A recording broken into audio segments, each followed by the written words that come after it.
morning, 10th graders. Today we are going to be taking a look at a survival guide for Google Classroom as we transition from Schoology to Google Classroom. Some of you may be familiar with Google Classroom from other classes. That's great.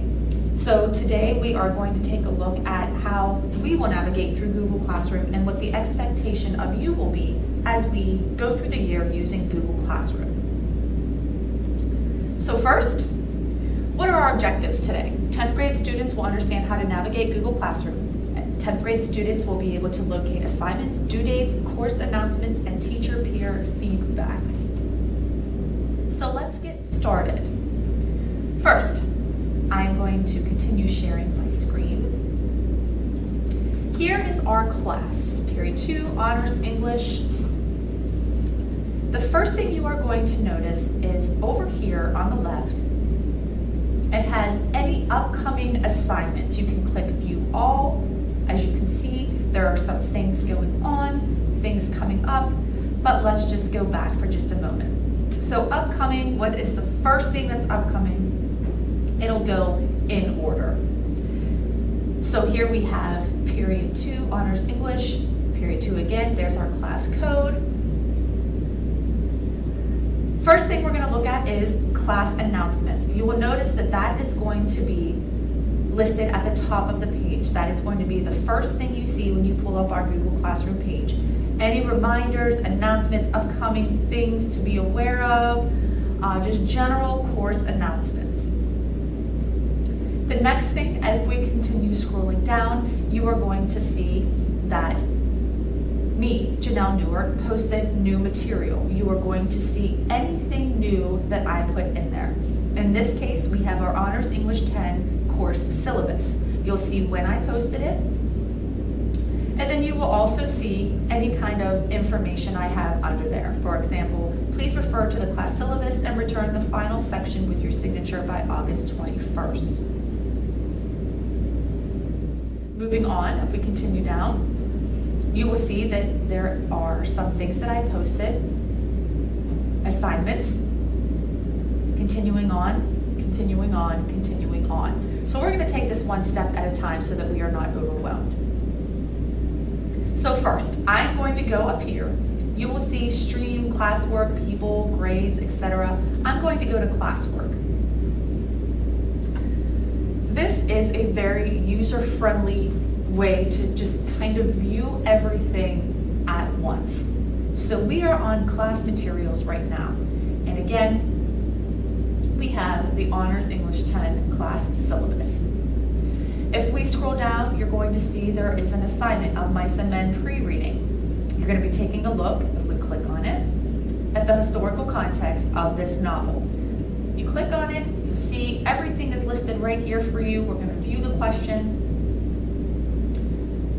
The historical context of Steinbeck's Of Mice and Men is during the Great Depression. Please examine the political cartoon in the attachment below and provide a short explanation or reaction of its relevance as it relates to the time period. Please respond to one peer's explanation reaction. And we're going to talk about how to do that in just a moment.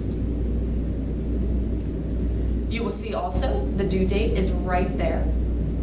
I can see on my end how many it was assigned to, how many have currently turned it in. And moving on, again, we just simply click on it. I posted a new assignment, I can click on that. Of Mice and Men, what is the American dream? So if I look, after reading chapter 1, please view the video link below and then complete the assignment located in the attachment. So you can see there are two attachments there. One, a video, and then the actual assignment. And then you will also see all contained in one place. That's the nice thing about Google Classroom is you're not looking at 100 different places. For this particular American Dream assignment, everything is here. The directions are right here.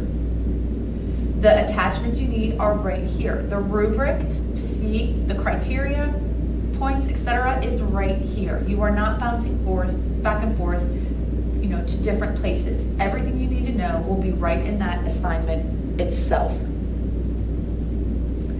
Moving on, I'm going to go back. When all else fails, you can use your back arrow.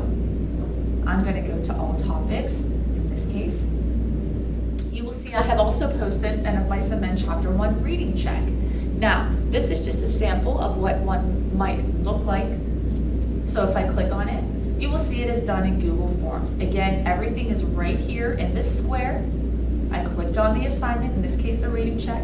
I'm going to view the assignment. There it is. There's my reading check. I would click on that. I would begin to take that. Your grades will be imported to me on my end. Okay, so again, going back. Just some other things to note about Google Classroom. On my end, some of the things I'm going to see, people.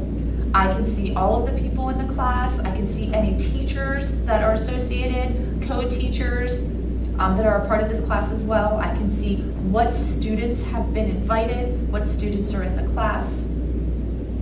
I can see grades.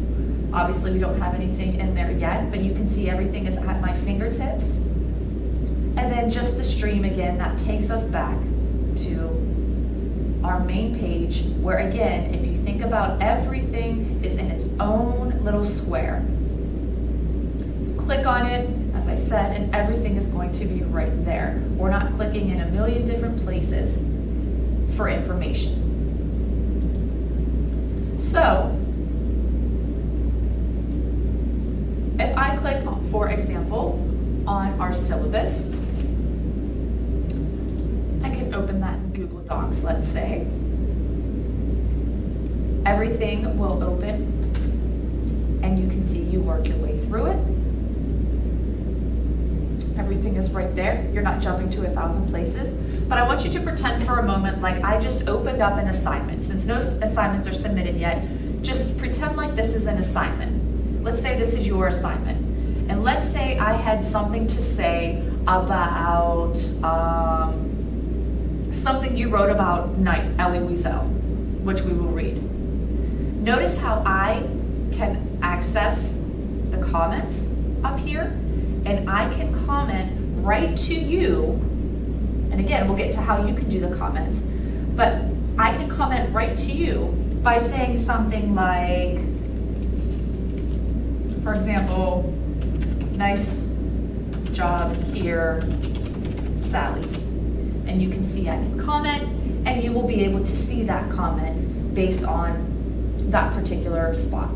Now, again, I meant for that to go right next to the night title there. But again, we're doing a hypothetical situation as if this were an assignment. So wherever I click, let's say you spelled something wrong, I can put my cursor right next to the word students. Let's say you spelled that wrong. Put my cursor right there, go up, I can comment, add my little comment add, the little plus sign, and I can say misspelled, for example, comment. Now, going back, let's X out of here. If we take a look at the political cartoon, so again, I'm going to click in my little square, and you're going to see that I am asking you to respond to one peer's explanation. You will see as the student answers come in, you will see when you open this, you're going to see all of your peers' responses because I activated that. I activated that feature. I can easily turn that feature off as well, but I activated it. So as soon as you click on this assignment and you're submitting your answers, you're submitting your assignment, you're going to see the option to respond because I have activated that feature. You can also post comments just like we did before on the pretend assignment. For me, I can post to you privately. So when I post to you, comments, when I say post, I'm saying post comments, only you can see those. Anytime that I'm asking you to respond to a peer's response is something that everybody's eyes can see because I have that feature. But if you are responding, you have a question and this is something directed right to me, that's different. So I don't want you to think that, every single thing that you're writing on here can be seen by all people. It cannot. I will very specifically tell you, please respond to one peer's explanation or reaction, knowing that I have that feature turned on, knowing it's the intent that all eyes will see that. So just be aware of that. Okay, let's go back. So overall, guys, you can see it is very friendly. If you look up here, this is going to take you, especially classwork here, from a student's point of view. Obviously, I'm going to see some different things as the teacher. Again, the first thing I notice, what's upcoming, okay, what's due, are there any announcements, okay, I see signed syllabus due Friday, and I'm just going to work my way through. I'm always going to put things in order for you. And again, everything that you see has its own little square. It's going to tell you everything that you need to know. Okay, so we are going to do some practice in class today, and we are going to see how you do. So if you have questions, we will address those post-discussion. Thank you for your attention.